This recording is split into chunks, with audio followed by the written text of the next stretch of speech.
Hi there. You would be excused for thinking this is actually a light bulb. It isn't.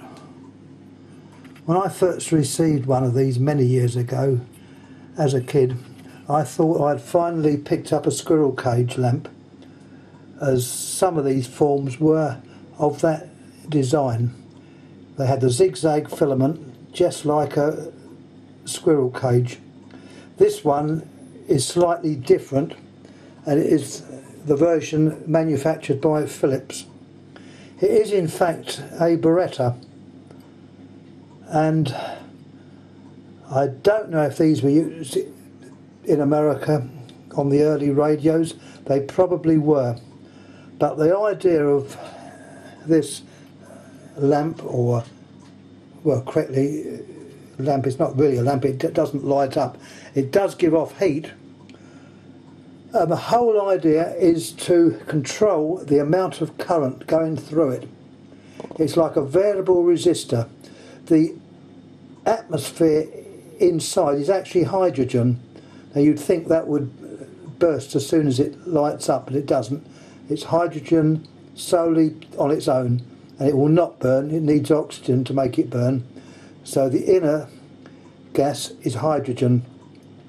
These were used on the very early valve sets, the old radios, valve or tubes, and it was wired in series with the heaters so that it allowed for variations, perhaps when the valves were heating up, or if the heater current was different, it would help to prevent them overheating and thus burning the heaters out, because the heaters in a valve were normally wired in series, so you went into one valve heaters out into the next, and in some cases they even tapped them off for the little panel lamps that light the dial up.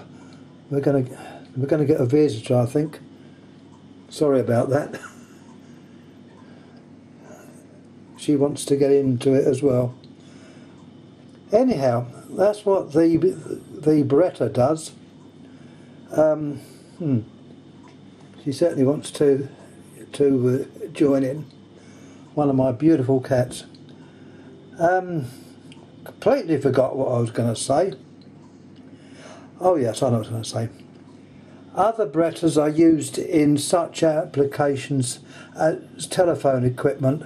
Not so much now, but the old-fashioned telephone systems used the Strowger system, which was a means of step-by-step to get the number, and it was done under the control of the dial.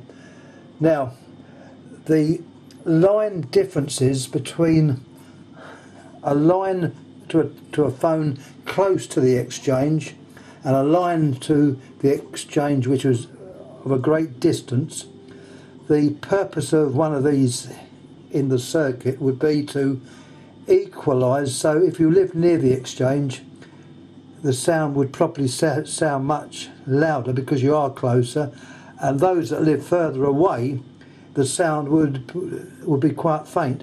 But the use of one of these, or a similar one of these, would prevent this. Anyhow, I hope I've explained myself. This lamp is quite old. You're probably 1930s to 40s, but the one made by the English firm of GEC, and I've got one somewhere, I will look it out and show you, that was in fact built like a squirrel cage lamp. This one is like a tubular lamp, and as you see the filament, although it's not a filament, is quite heavy, and it is solely to act as a resistor. Anyhow, any questions please shout.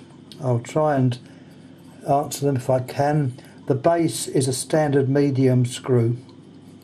It's quite an elaborate looking one as well. It's beautifully made. Look at the patterning around the outside. They don't do that now. Anyhow, thanks for looking, subscribe, and thank you again. Thank you.